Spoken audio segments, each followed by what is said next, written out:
Welcome back. It's 16 days to the 2023 general election, and this is Journalist Hangout, reaching you live from our headquarters here in Lagos, Nigeria. I still have Babajide Kolade Otitoju and Dotun Oladipo with me. The Governor of Kaduna State, Nasir El-Rufai, is someone that is never afraid of tackling burning issues amid the situation arising from scarcity of Naira notes. Governor El-Rufai has appealed to citizens to caution against joining protests over shortage of cash and attendant hardship. The governor, who insisted that fifth columnists are behind the crisis to scuttle APC's chances in the 2023 elections, assured residents that legal means are being explored to resolve the crisis. Let's share the story.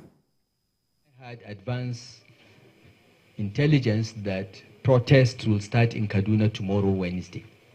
I'm appealing to all of you not to join the protests or engage in any violence.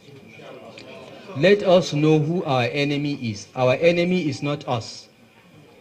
Our enemy are those fifth columnists in the villa working with Godwin Emefiele to bring this country down. And they will fail. This is a deliberate conspiracy against the APC as the ruling party to be blamed for these difficulties. And this is why we came out and revealed what was going on. And the role of the central bank governor as the evil genius behind this conspiracy. He is being used by some elements that want to bring this republic down. They want to bring this democracy down. They want to cause breakdown of law and order. Why are we expected to change 3 trillion in a matter of weeks? And then you print only 300 billion worth of notes, unless you want to create a crisis. Why would you do that? Only 34% of Nigerians have bank accounts. Only 9% of Nigerians used digital platforms for their transactions. You think that you'll move 34% and 9% to 100% overnight? Wow. Vintage El-Rufai. Nasir El-Rufai. Just, it's somebody that, now, it's like a continuation to what we did in the first part, because this is now politics. The All Progressive Congress, within that same party, what's a big contradiction? Yeah, but it's always been with the party. You know, APC is just, to many of the members, a special purpose vehicle to actualize their ambition, you know, to take power. The marriage that was conceived to bring about APC involved so many disparate groups. And up to today, you cannot say that they are one. You cannot say that they are one. And every election cycle, we see signs of this unease within the party. When we start analyzing, hopefully for the end of the week, when we start analyzing what will happen in the states, you will see that the crisis in the APC will play a big part in ensuring that the party doesn't win some states.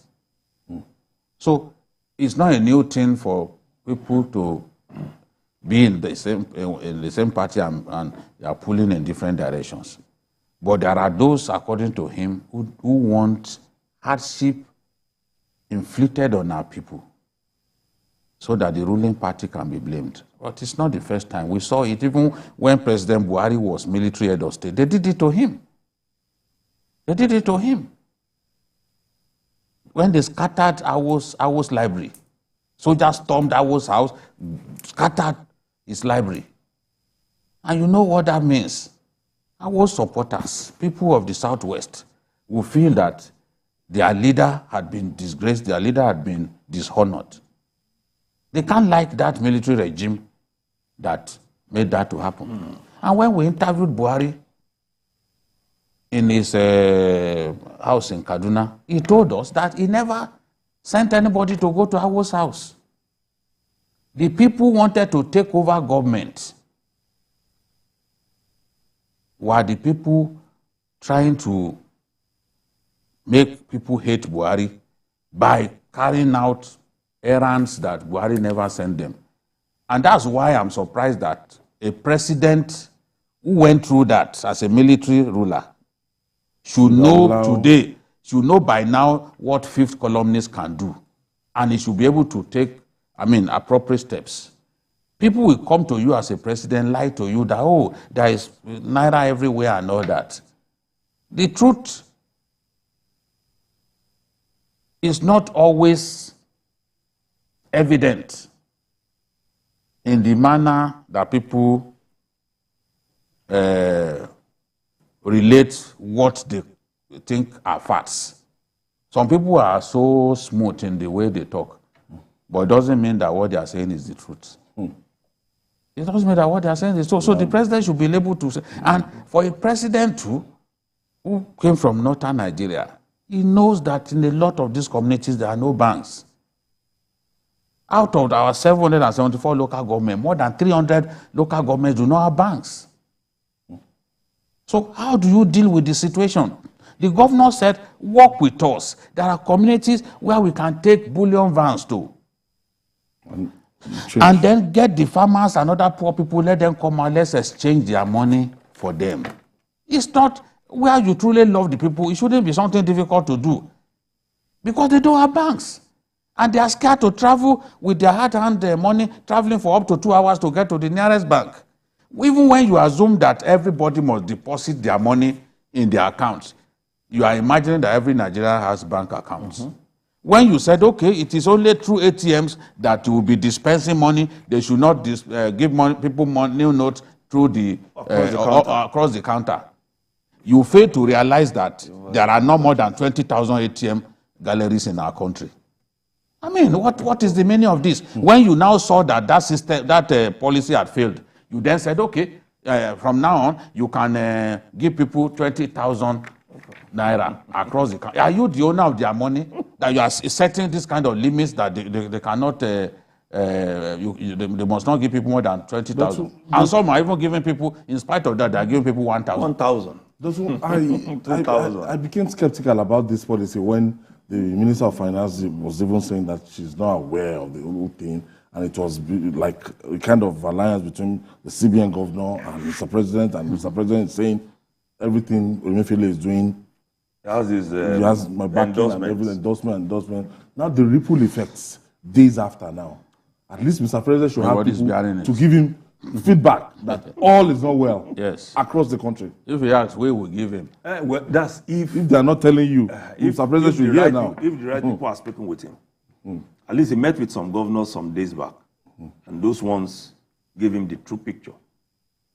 Because if they are the ones who have gone to court now, 3 of them on behalf of others, the APC governors who met, then that's a picture that has been painted.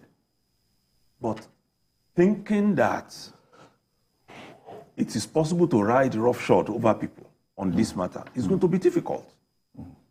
It's going to be difficult. But my major concern, like Governor El-Rufai said, is that, which I mentioned earlier, we who are affected by these policies are the ones who are now fighting ourselves, going to the streets, getting killed over what we have no control over. If you watch some of the video clips from Abeokuta yesterday, you see them, someone who has a canopy under which he or she was doing his or her business. The thing was, somebody was saying, Ewudanu, Ebaje, meaning damage it. Inflicting pains on ourselves. There's no action. Poor people. You know, and that's the issue El-Rufai raised is my major concern. Because we may end up... You don't need this violence. We don't need it. We may end up like what happened during NSAS that had good intention, but taken over by some people. What we should do is to be intentional about how we approach issues.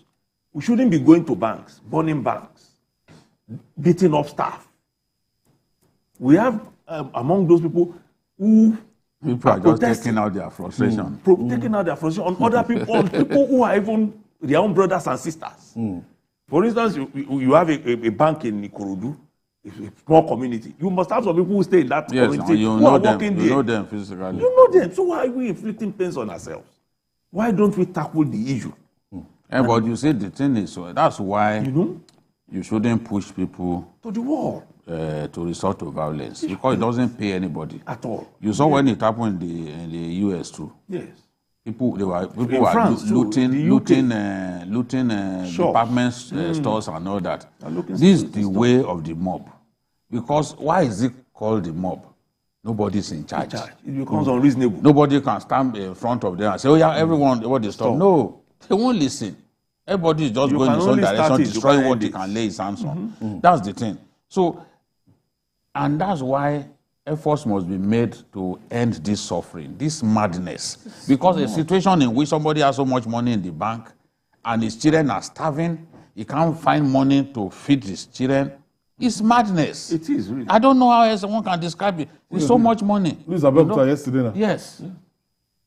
We just don't want very this peaceful thing. Town. Abeokuta. Yeah, of course. Very peaceful. We don't want people, this thing to degenerate. You see, people, when people are pushed to the wall, they take the law into their hands. That's what happened. No.